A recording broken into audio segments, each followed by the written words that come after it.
The boarding pass in Dr. Jonathan Reed's hand was crisp, unequivocal, seat 2A first class. It was a small luxury, a token of recognition from the university for his upcoming keynote address at the prestigious Global Sociology Symposium in Geneva. For a man who had spent 30 years deconstructing the subtle architecture of prejudice, the simple piece of cardstock felt like a quiet affirmation. He was a scholar, a mentor, an esteemed professor at the top of his field.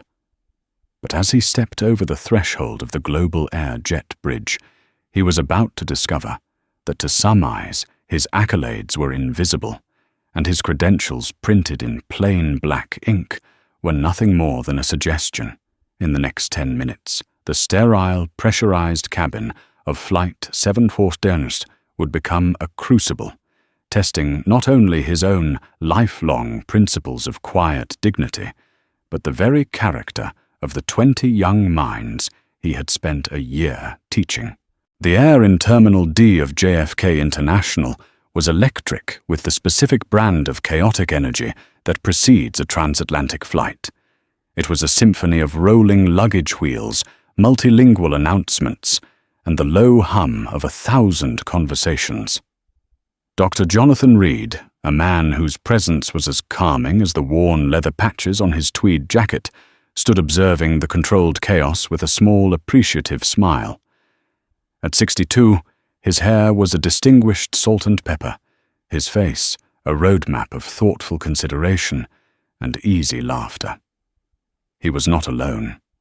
Orbiting him was a constellation of bright, anxious, and excited faces, the 20 students of his advanced seminar, Structural Inequality in the Modern Era. This trip was the culmination of their year's work, a chance to present their research at the Junior Academic Forum in Geneva. For most of them, it was their first international conference, a heady mix of academic validation and the thrill of a European adventure. Dr. Reed, do you think the panel on post-industrial labor displacement will be overcrowded? Asked Lena Petrova, her sharp, analytical mind already 3 steps ahead, dissecting the conference schedule she'd memorized.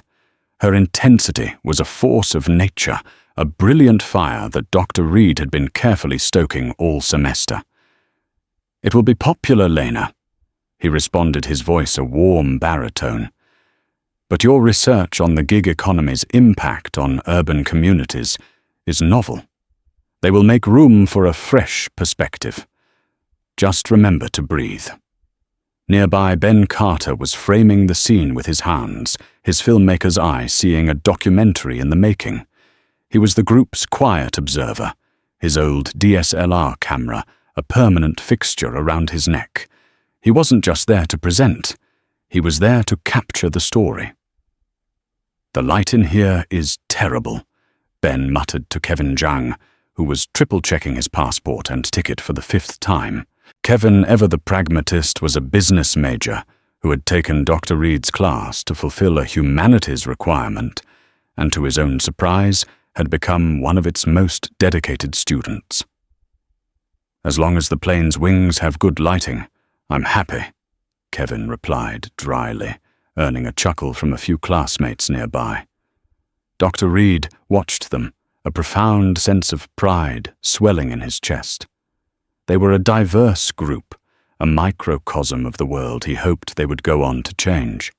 They were sharp, compassionate, and most importantly, they had learned to look beyond the surface to question the systems and structures that governed their lives. He had taught them the theories of Foucault and Bourdieu, equipped them with the vocabulary to name the invisible forces of power and privilege. He had no idea they were about to give him the most powerful practical demonstration he had ever witnessed. "All right, everyone, listen up," Dr. Reed announced, as the boarding call for Global Air Flight 714 to Geneva echoed through the terminal. "Group 1 First Class and Platinum members, that's my group. I'll see you all on the plane. Find your seats, get settled, and try not to cause an international incident before we've even left the ground." A wave of laughter rippled through the group. He gave them a final reassuring nod and made his way toward the gate agent, his well-worn leather briefcase in one hand, his first-class ticket in the other. He rarely flew first class. It was a university perk he often found slightly embarrassing. But for a 7-hour flight, preceding a major speech, the extra legroom and quiet were a welcome advantage. He handed his passport and boarding pass to the agent, who gave him a professional, impersonal smile. "Enjoy your flight, Dr. Reed." Walking down the jet bridge, the anticipation of the conference mingled with the simple pleasure of travel. He was thinking about his opening remarks, the key data points he wanted to emphasize. He was a man of logic and reason, a believer in the power of discourse to solve even the most entrenched problems. He believed in systems and protocols. He was about to collide with a person who saw them not as tools for order, but as weapons of discretion. As he stepped onto the aircraft, he was greeted by a flight attendant, standing primly at the entrance to the first-class cabin. She was a woman in her late 40s with blonde hair pulled back in a severe bun and a name tag that read Susan. Her smile was a thin, painted-on line that didn't reach her eyes. "Welcome aboard," she said, her voice clipped and formal. "Thank you," Dr. Reed replied warmly, holding out his boarding pass. "Just finding my way to 2A." Susan's eyes flickered from his face, down to the ticket, and back to his face. It was a microsecond, a barely perceptible hesitation, but in that sliver of time, a switch was flipped. Her professional veneer cracked, replaced by a subtle yet unmistakable veil of suspicion. 2A, she repeated, as if the concept was foreign. "May I see that?" He handed it to her. She held the thick cardstock as if it might be a forgery, turning it over in her hands. The other first-class passengers, mostly white businessmen in crisp suits, were filing past, stowing their carry-ons with practiced ease. None of them received this level of scrutiny. "There might be a mistake," Susan said, her voice now lacking any of its earlier feigned warmth. "The system has been acting up today. Why don't you wait here for a moment while I check the passenger manifest?" Dr. Reed felt a familiar, weary tightening in his gut. It was a sensation he hadn't felt so acutely in years, a cold dread that was both deeply personal and universally understood by millions. He was being questioned, his legitimacy doubted at the very threshold of a space he had every right to occupy. "I'm quite sure it's correct," he said, his tone even and calm, betraying none of the frustration beginning to simmer beneath the surface. "It was booked by the university months ago." "Please, sir," she said, her voice taking on a patronizing edge. "Just stand to the side. You're holding up the boarding process." He stepped into the small galley area, his 6'2" frame suddenly feeling both immense and invisible. He was an obstacle, a problem to be managed. The quiet dignity he had carried with him his entire life was his shield, and he held it up, waiting patiently as the flight attendant spoke in low, urgent tones into the cabin phone. The storm had arrived, and it had a name: Susan. The first-class cabin of a Boeing 777 is designed to be an oasis of calm.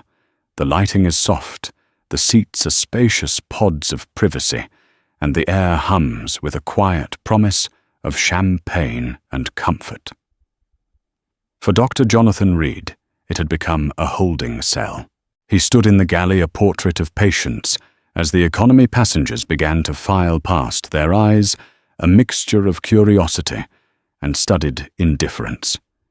He could feel their glances, the quick assessing looks. A black man in a tweed jacket being held at the front of the plane by a flustered flight attendant. The unspoken narratives were writing themselves in their minds. What had he done? Was he in the wrong place? Was he making trouble? Susan returned from her phone call, her face set like concrete. She did not make eye contact with him. Instead, She addressed a point on the wall just over his shoulder.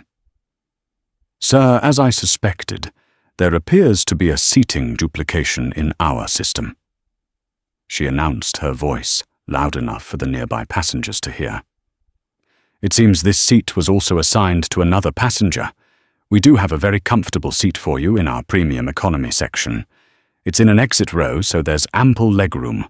The offer was delivered as a magnanimous favor, a solution to a problem she had invented." Dr. Reed knew, with the bone-deep certainty of a man who had studied these patterns for a living, that there was no duplication. There was only her disbelief. "With all due respect," he said, his voice low but firm, refusing to be drawn into a public spectacle, "my ticket is for seat 2A. I've confirmed it twice. I'd appreciate it if you would just allow me to take the seat I was assigned." "Sir, I can't do that." She snapped, her politeness fraying completely. "We have to sort this out." It was at that moment that another passenger arrived, a man in his 50s wearing a tailored suit that probably cost more than Dr. Reed's monthly mortgage payment. He was flushed, hurried, and exuded an air of effortless authority. He held up a boarding pass. "Excuse me, I'm in 2A." He said not to Dr. Reed, but directly to Susan, as if the professor were merely part of the cabin fixtures. Susan's entire demeanor transformed. Her face softened, her posture became deferential. "Of course, Mr. Munro. We've been expecting you. My apologies for the confusion here." She turned to Dr. Reed, her expression hardening again. "Sir, as you can see, this is Mr. Munro. He is assigned to 2A. Now, if you'll follow me, I will show you to your new seat." The blatant, breathtaking hypocrisy of the moment hung in the air. She hadn't even looked at Mr. Munro's ticket. His very presence, his white skin, his expensive suit, was all the verification she needed. Dr. Reed's printed, scanned and verified boarding pass meant nothing. Dr. Reed held his ground. He was not an angry man by nature, but a quiet, implacable resolve was now solidifying within him. This was no longer about legroom or a glass of champagne. It was about his right to exist in a space without having his presence questioned, his identity invalidated. "I'd like to see his boarding pass, please," Dr. Reed stated calmly. Susan scoffed. "Sir, that is none of your concern. This is a matter of airline logistics."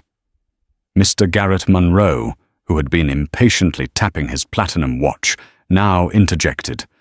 "Look, I don't know what your problem is, but I have a meeting in Zurich early tomorrow, and I paid a lot of money for this seat. Just take the lady's offer and move along." The dismissal, the casual assumption that he was the problem, was the final straw. "My problem," Dr. Reed replied, his voice resonating with the authority of a lecturer who could command a hall of 500 students, "is that I am holding a valid ticket for a seat I am being denied, while you are being ushered to it without a single question. I am not moving." By now, the stream of economy passengers had stopped. A bottleneck had formed in the jet bridge, and among the faces peering into the cabin were those of his students. Lena Petrova's eyes narrowed, her sharp mind instantly processing the scene, the deferential flight attendant, the arrogant businessman, and her mentor, standing his ground with quiet, unshakable dignity. Ben Carter, standing just behind her, instinctively lifted his camera, the lens cap already off. He didn't raise it to his eye yet, but his finger rested on the power switch. Susan felt the situation slipping from her control. Her face was flushed with anger and a hint of panic. She saw Dr. Reed not as a person being wronged, but as a challenge to her authority. "Sir," she said, her voice rising, "if you do not comply, I will be forced to call the gate agent. We can have you removed from this flight for being a disruptive passenger." The threat was clear. Comply with the injustice, or be branded the aggressor. It was a classic tactic, one Dr. Reed had lectured on countless times. To see it play out so perfectly with himself at the center was a chillingly academic experience. He looked past Susan, past the indignant Mr. Monroe, and saw the faces of his students. He saw the flicker of outrage in Lena's eyes, the quiet concern on Ben's face, the confused indignation of the others. He had taught them to see the system. Now the system was putting on a live performance. "Then you should do what you feel you must." Dr. Reed said, his voice as steady as a rock. He would not be moved. He would not be erased. The word disruptive was a lit match tossed into a pool of gasoline. It was a word designed to isolate, to intimidate, to frame the victim as the perpetrator. For a moment it seemed to work. A hush fell over the front of the cabin. Mr. Monroe smirked, confident the unpleasantness would soon be removed. Susan reached for the cabin phone with a triumphant air, but she had miscalculated. She wasn't dealing with one man. She was dealing with a man who had spent a year empowering 20 others to recognize injustice and to understand the power of collective action. From her position in the aisle, Lena Petrova saw the entire tableau. She saw the implicit bias, the casual dehumanization, the abuse of authority. Every theory Dr. Reed had ever taught them about gatekeeping, about systemic racism, about the performance of power, was unfolding before her, and a fire ignited in her chest. She took a step forward, her voice cutting through the tense silence like a surgeon's scalpel.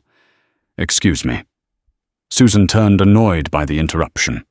"Ma'am, please take your seat." "No," Lena said, her voice clear and unwavering.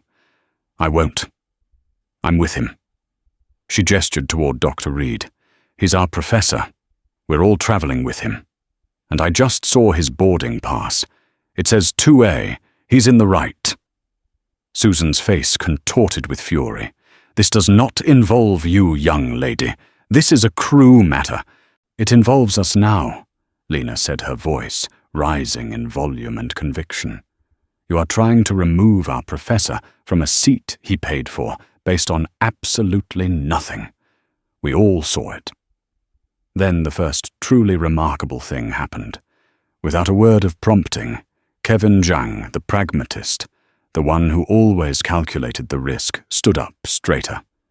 He looked at Lena, then at Dr. Reed, and made a decision. He took a step forward to stand beside Lena. "She's right," Kevin said, his voice less strident than Lena's, but just as firm. "We're all with him." Behind them, a chain reaction began. One by one, like dominoes of dissent, the other 18 students stepped forward, filling the aisle behind Lena and Kevin. They didn't shout, they didn't push, they just stood. A silent, unmovable wall of solidarity. They were a diverse group, black, white, Asian, Latino, but in that moment, they were a single entity united by a shared sense of outrage. The atmosphere in the cabin shifted instantly. The power dynamic, which had been so heavily skewed toward the airline employee, suddenly inverted. Susan and Mr. Monroe were no longer facing a solitary, polite black man. They were facing 20 young, intelligent, and fiercely loyal students. It was at this moment that Ben Carter made his move. He brought the DSLR up to his eye. He didn't hit the shutter for a photo. He pressed the small red button. A tiny red light began to blink on the front of the camera. He was recording high-definition video. The audio was crystal clear. "What do you think you're doing?" Susan hissed, her eyes darting toward the camera. "You can't film in here." "It's my understanding that I can film my own personal experience. And right now, my personal experience involves watching my professor be subjected to discriminatory treatment." Ben said calmly, his eye still pressed to the viewfinder, his hand steady. He panned slowly from Susan's enraged face to Mr. Monroe's sputtering indignation, and finally to Dr. Reed, who was watching his students with an expression of pure, unadulterated astonishment. Mr. Monroe, who had assumed the situation was resolved, was now flustered. "This is ridiculous. I want to speak to the captain. Get these people out of the way so I can take my seat." The word "people," spoken with such dismissive contempt, only hardened the student's resolve. Lena took another step forward, her gaze locked on Susan. "Here's the new situation," she said, laying out the terms with the precision of a future litigator. "Either Dr. Reed takes his assigned seat 2A right now, or we all deplane. All 21 of us. And this video," she gestured to Ben's camera, which has been recording this entire interaction, "will be sent to every news outlet in New York before we even reach the terminal. We will also be posting it to every social media platform known to man. Your choice." It was a perfectly executed maneuver. She had identified the airline's greatest vulnerability, public perception. She had the evidence, and she had the leverage, the threat of a 21-passenger walkout and a PR nightmare that would cost them infinitely more than one first-class seat. Susan was stunned into silence. Her authority had evaporated. She looked desperately around for support, but found none. The other first-class passengers were now murmuring, some looking deeply uncomfortable, others pulling out their own phones. The flight crew, who had been bustling in the background, had frozen watching the standoff unfold. Dr. Reed, who had been prepared to fight this battle alone with his quiet dignity, felt a wave of emotion so powerful it almost buckled his knees. He had taught these young people theory from a textbook. They had turned it into a living, breathing act of righteous rebellion. He was no longer just a man being wronged. He was a cause, and he had an army at his back. The unspoken agreement had been made. They would not let him fall. The cabin of Flight 714 was no longer a space of transit. It was a courtroom, a theater, and a powder keg. The air was thick with tension. Ben's camera remained a silent, unblinking witness. Lena and the students formed a human barricade in the aisle, their youthful faces set with a grim determination that belied their years. A lead purser, a man named Frank, with a weary, seen-it-all face, hurried over from the economy section. He had been alerted by another flight attendant about the disturbance in first class. "What seems to be the problem here?" he asked, his eyes taking in the scene, Susan's panicked expression, the fuming Mr. Monroe, Dr. Reed's calm composure, and the phalanx of students. "Frank, thank goodness," Susan said, rushing to his side. "This man," she pointed at Dr. Reed, "is refusing to accept a seat assignment, and his companions are blocking the aisle and refusing to take their seats. They are delaying the flight." Before Dr. Reed could speak, Lena countered her voice, cold and precise. "That's a complete misrepresentation of the facts. We are refusing to take our seats because this flight attendant is refusing to honor our professor's first-class ticket."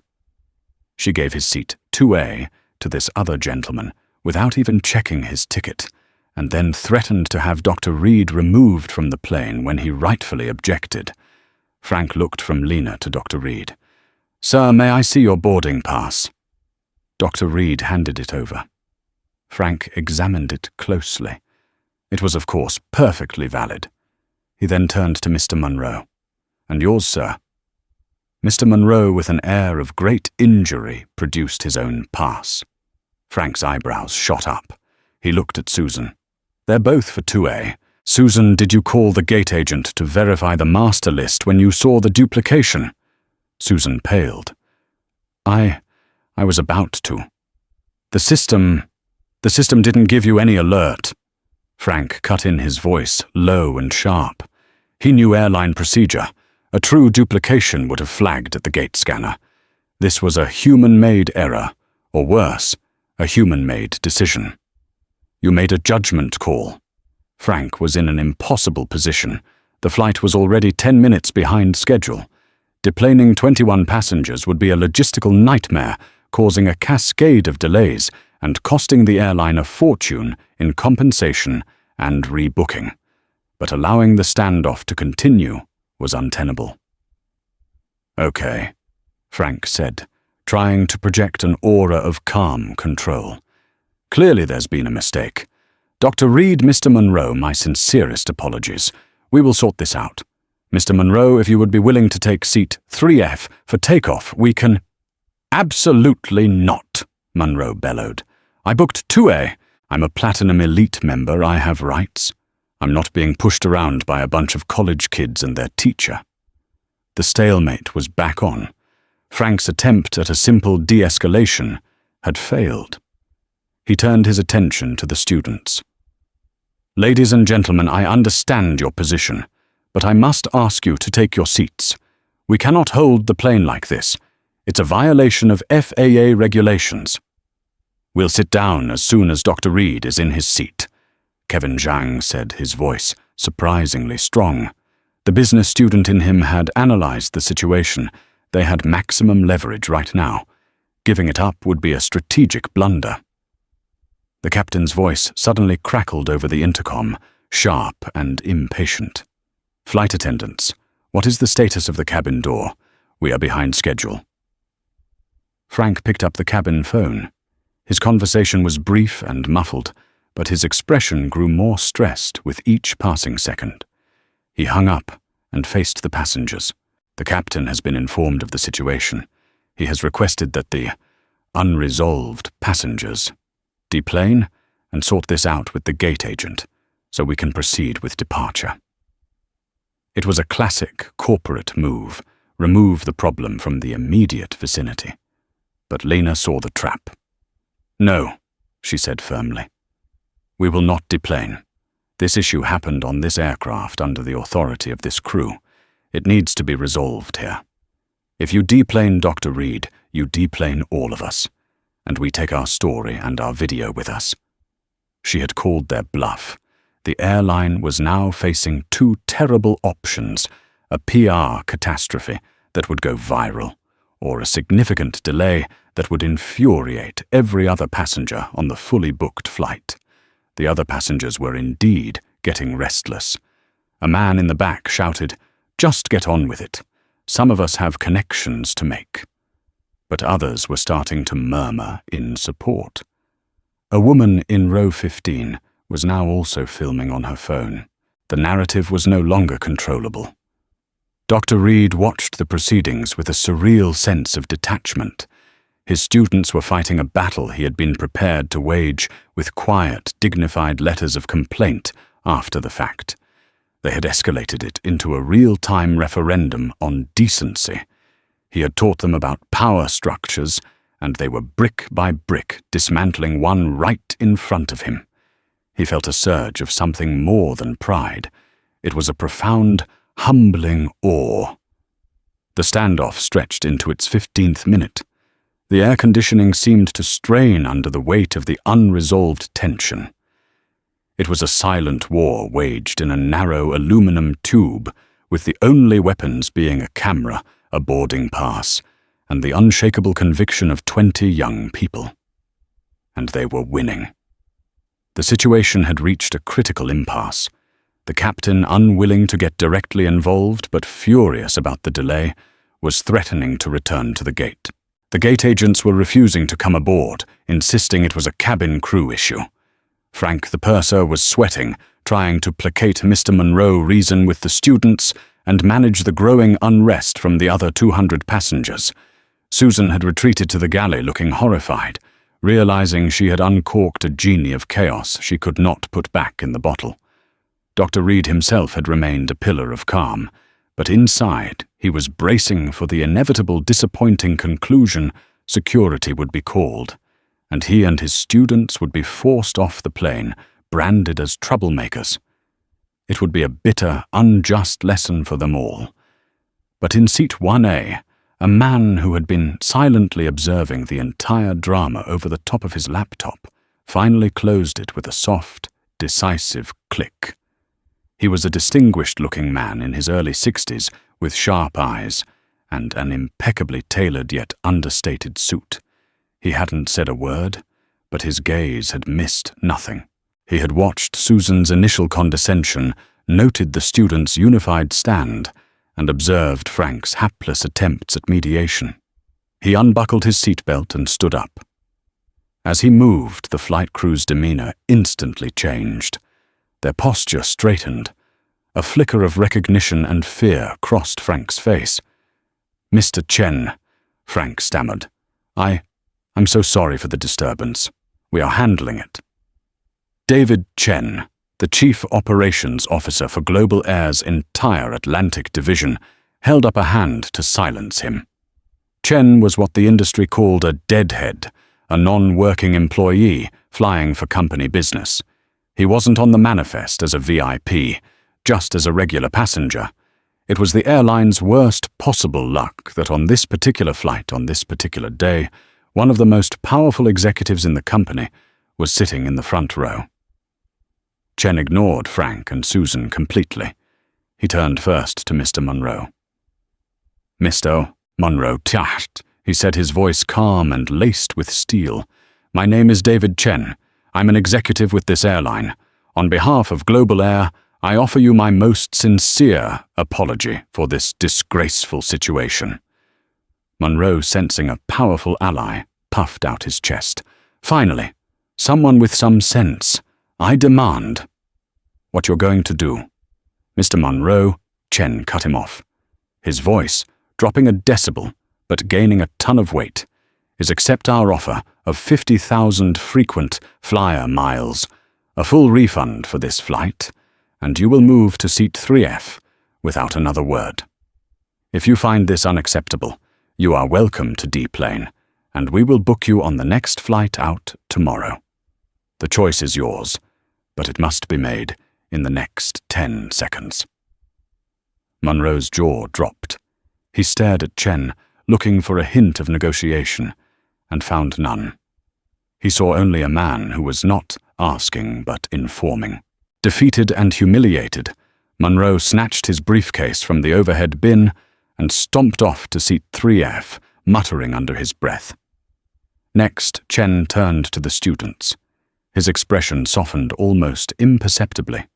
He looked at Lena, then at Ben, who was still filming. "Young man," he said to Ben, "may I see the video you've taken?" Ben hesitated, looking to Dr. Reed for guidance. Dr. Reed gave a slight nod. Ben handed the camera to the executive. Chen spent a full minute reviewing the footage, his face unreadable. He saw the initial interaction, heard Susan's tone, listened to her offer of a comfortable seat in premium economy, and watched as she threatened to have the professor removed. He handed the camera back to Ben. "Thank you. You have a good eye." He then turned to face Dr. Reed, and for the first time he addressed him directly, with a respect that had been so glaringly absent before. "Dr. Jonathan Reed." Chen said, his voice now clear and resonant, filling the quiet cabin. "I have no words to adequately express how sorry I am for the treatment you have received on my airline. It is unprofessional, unacceptable, and will not be tolerated. Seat 2A is and has always been yours. Please accept it with our deepest apologies." Then he did something that sealed the fate of the situation. He turned to Susan, who looked as if she was about to faint. "Susan," he said, his voice devoid of any warmth, "your conduct has been a disgrace to your uniform. Collect your belongings. You will deplane, now. Frank, escort her to the gate and inform the captain that we have a crew change. We will fly to Geneva, one flight attendant short." A collective gasp went through the cabin.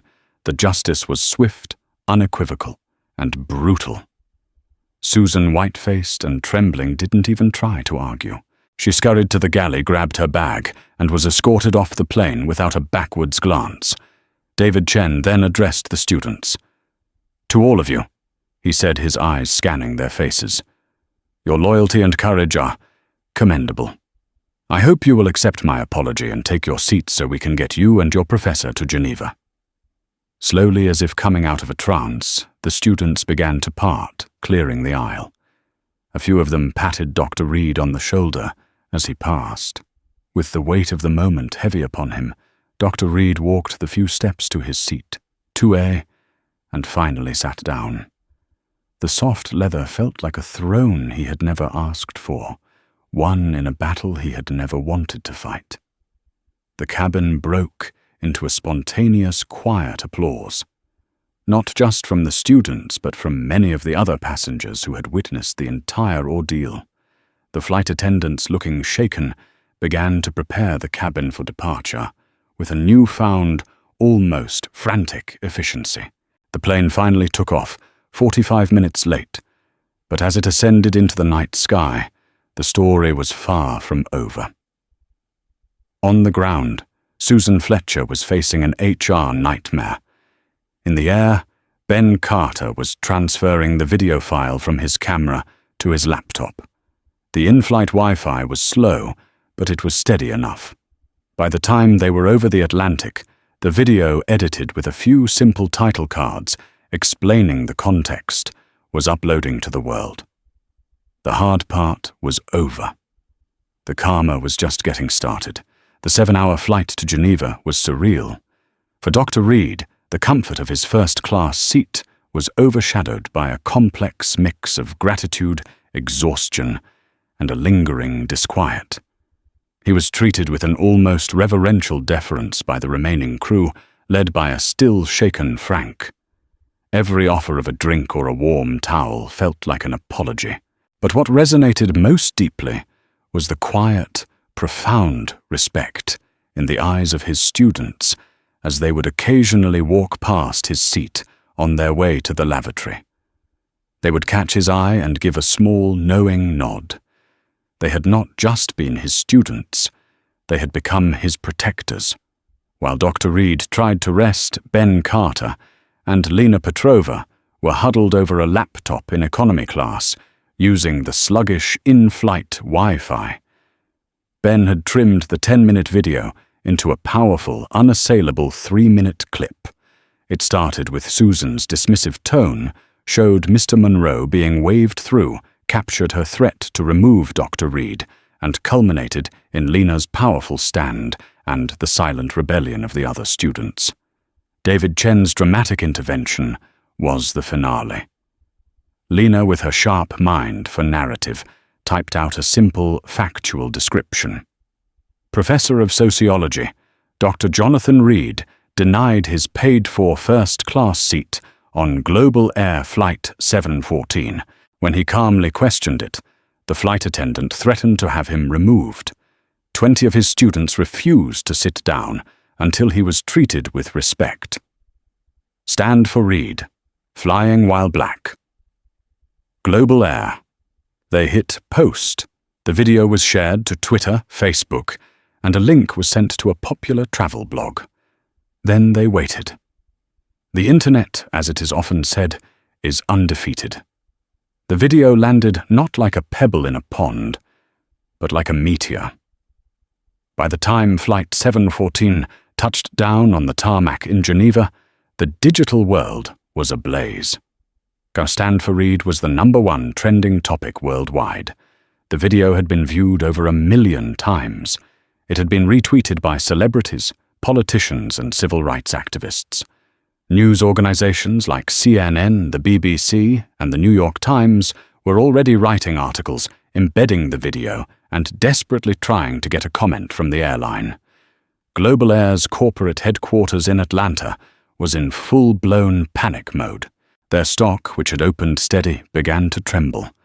Their social media channels were a dumpster fire of outrage, with thousands of users posting pictures of their cut-up Global Air credit cards and vowing to never fly with them again. Their first attempt at damage control was a disaster. A junior social media manager posted a generic pre-written statement. Global Air is aware of an incident on Flight 714. We take all customer concerns seriously and are investigating the matter. The internet tore it to shreds. An incident. One user replied a comment that quickly got 50,000 likes. You mean a textbook case of corporate-sponsored racism. As Dr. Reed and his students cleared customs, their phones began buzzing like angry hornets' nests. They were flooded with messages, friend requests, and news alerts. Ben Carter's Twitter account, which had 200 followers that morning, now had 50,000. Lena Petrova's email inbox was already filling up with interview requests. They gathered in the arrivals hall of Geneva Airport, blinking in the morning light, a strange new reality dawning on them. They were no longer just a group of academics attending a conference. They were the center of a global news story. Dr. Reed, a man who cherished his privacy, was deeply uncomfortable with the sudden notoriety. But he also recognized the moment for what it was, a teachable one, on a scale he could never have imagined. "All right, everyone," he said, his voice steadying them all. "It seems our seminar has gained a few more attendees. We have a choice. We can hide from this or we can use it. We came here to talk about structural inequality. It appears we now have a very compelling case study." A new energy filled the group. They weren't just students anymore. They were witnesses, they were participants, and now they were advocates. Meanwhile, back in the US, Global Air's CEO, Mark Thompson, had been pulled out of a board meeting. He watched the video on his phone, his face growing paler with each second. He saw David Chen, his own COO, and knew the story was irrefutable. "Get me a press conference room," he barked at his assistant, "and find out everything you can about this Dr. Reed. Find out where they are staying in Geneva. I'm getting on the next flight." The airline's second statement was drastically different. It was a video apology from Thompson himself, his face etched with concern. He called the incident appalling and a complete failure to live up to our values. He announced Susan Fletcher's immediate termination and a full company-wide review of their bias training protocols. But it was too little, too late. The story had taken on a life of its own. It was no longer just about one flight attendant. It was about a culture. And now the world wanted to know about the other characters in the drama, particularly the arrogant man in the expensive suit, Mr. Garrett Monroe. And the internet's amateur detectives were already on the case. In the age of viral outrage, anonymity is a fragile shield, and for Garrett Monroe, that shield was shattered before his connecting flight even landed in Zurich.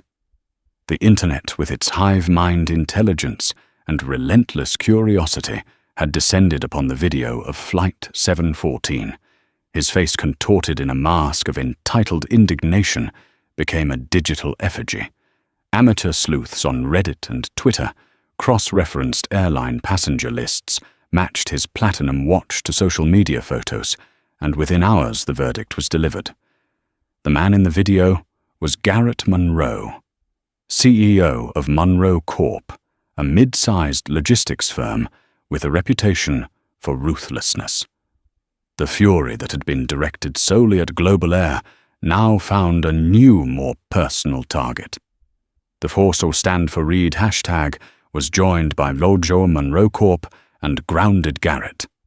Monroe, who had landed feeling merely inconvenienced and self-righteously angry, found his world igniting. He switched his phone off airplane mode in the pristine Zurich terminal and was met with a deluge of notifications so violent his device froze. Frantic voicemails from his board members, venomous texts from estranged family, and 1,000 alerts from news outlets. His first reaction was defiant rage. "It's a setup," he snarled to his COO over the phone. "A hit job. They edited the footage to make me look bad." But the video, raw and uncut, was unassailable. It showed him exactly as he was. Then came the second wave of the digital onslaught. Journalists, spurred by the public outcry, began digging into Monroe Corp's past. A half-dozen lawsuits alleging discriminatory hiring practices previously settled and buried were unearthed and splashed across the homepages of major financial news sites. Former employees, now emboldened, came forward on LinkedIn and Twitter with stories of a toxic old boys club. Culture personally fostered and fiercely protected by Monroe himself. His behavior on the plane was not an aberration. It was a window into his soul, and the world was horrified by the view. The financial hemorrhaging began the next morning. A major West Coast tech company, Monroe Corp's largest client, released a public statement announcing it was severing all ties, citing a fundamental misalignment of corporate and human values. The statement, a masterclass in corporate speak, was a dagger to the heart of Monroe's business, vaporizing nearly 30% of its annual revenue in a single press release. Other clients, terrified of being tainted by association, began to follow suit. Garrett Monroe was summoned to an emergency virtual board meeting. He logged on expecting to rally his allies, but was met with a grid of cold, pragmatic faces. These were the same men who had laughed at his crude jokes and profited from his aggressive tactics for years. Today there were no smiles. There was only the brutal calculus of risk management. The brand was toxic. The CEO was a liability. He was given a stark, non-negotiable choice: resign by the end of the day, or be unceremoniously fired in a public vote. His hard-earned empire, built on bluster and intimidation, had been critically damaged by his own 3-minute performance of prejudice. He signed the digital resignation papers, his world collapsing into a silence, punctuated only by the hum of his computer. For Susan Fletcher, the former flight attendant, the karma was of a different, more isolating kind. She landed back at JFK, escorted by airline security, in a walk of profound shame, still clinging to the belief that she was the victim. She had been following procedure, she told herself. The man had been suspicious, the students aggressive. She was a loyal employee thrown to the wolves. She called her union representative, fully expecting a vigorous defense. Instead, she was met with a weary sigh. The representative had already seen David Chen's damning internal report, and worse, the crystal-clear video. "Susan," he said, his voice leaving no room for argument, "there's nothing we can do. You weren't following protocol. You made a discretionary call based on your own perception, and you escalated the situation at every turn. They have you on camera, threatening a passenger before verifying the facts. We can't defend that." Her professional life evaporated. Friends in the industry, people she had flown with for decades, stopped returning her calls. She was blacklisted, not officially, but practically. No major airline would touch her. Her name had become a cautionary tale in crew lounges, a verb for a career-ending mistake. In a desperate attempt to reframe the narrative, she gave an interview to a sympathetic tabloid painting herself as a victim of woke cancel culture. The article was met with a tidal wave of public ridicule, and the high-definition video of her condescending sneer was posted in the comments thousands of times, a permanent digital rebuttal. Her punishment wasn't a dramatic fall. It was a slow, quiet fade into the irrelevance she had tried to impose on Dr. Reed. But the most significant karma, the most structural change, was reserved for global air. The scandal forced a deep and painful institutional reckoning. Under the relentless glare of the media and the threat of a boycott that was costing them millions per day, CEO Mark Thompson did something unprecedented. He flew to Geneva. He met Dr. Reed and all 20 students in a sterile conference room at their hotel. Thompson, a man used to commanding boardrooms, entered with the tight-forced smile of a CEO in full damage control mode. He started with a polished apology. Dr. Reed, however, was not interested in a performance. He let the apology hang in the air, and then, with the calm authority of a lifelong educator, he began his lesson. "Mr. Thompson," he began, his voice even, "thank you for coming. Let me ask you a question. Do you believe your airline has a problem with bias? Or do you believe you just had a problem with a single employee? Thompson hesitated, offering a platitude.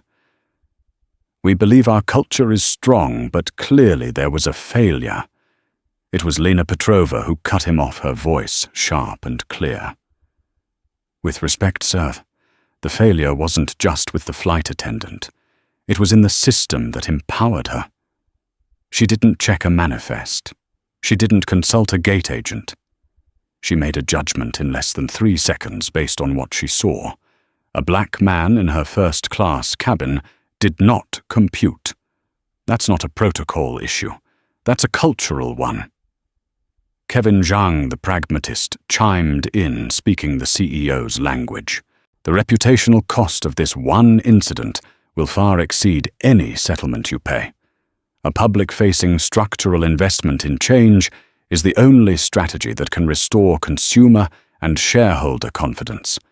A new training manual isn't enough. For 2 hours they talked. The students, using the theories their professor had taught them, deconstructed the entire incident, laying bare the invisible architecture of the prejudice he had faced. They were articulate, passionate, and armed with undeniable evidence. Mark Thompson's corporate armor began to crack. He stopped seeing them as a PR problem to be managed and started seeing them as a resource. The result of that extraordinary meeting was the Reed Initiative. Global Air pledged $50 million to a complete top-to-bottom overhaul of its employee training, to be designed in partnership with a leading sociological consulting firm recommended by Dr. Reed himself. The training would be mandatory for every employee, from baggage handlers to the board of directors. They established a new independent civilian oversight board to review all discrimination complaints. And finally, in a move that made headlines worldwide, Global Air endowed the Geneva 21 Scholarship Fund at Dr. Reed's University, a multi-million-dollar fund to support underprivileged students pursuing research in social justice. The story of Flight 714 became a legend. Dr. Reed's keynote address at the symposium was no longer just an academic talk. The hall was packed with news cameras lining the back wall.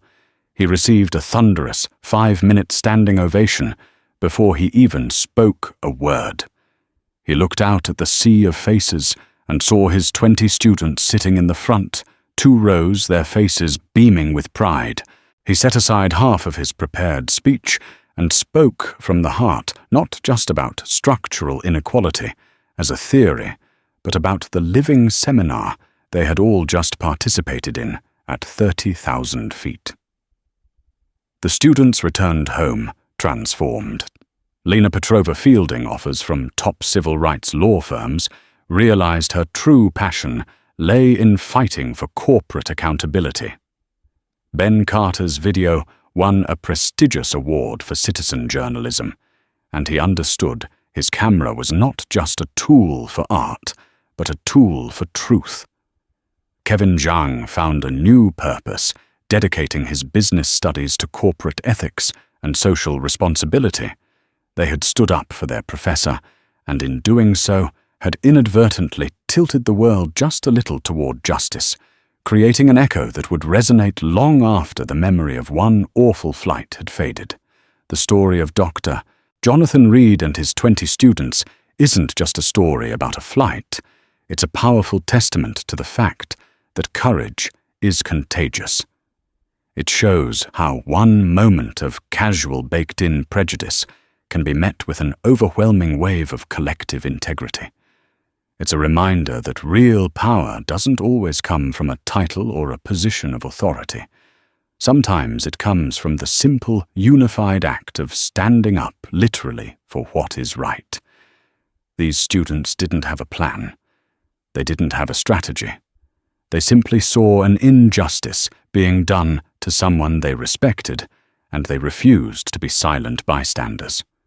Their actions created a ripple effect that not only corrected a single wrong, but forced a multi-billion-dollar corporation to fundamentally change its culture.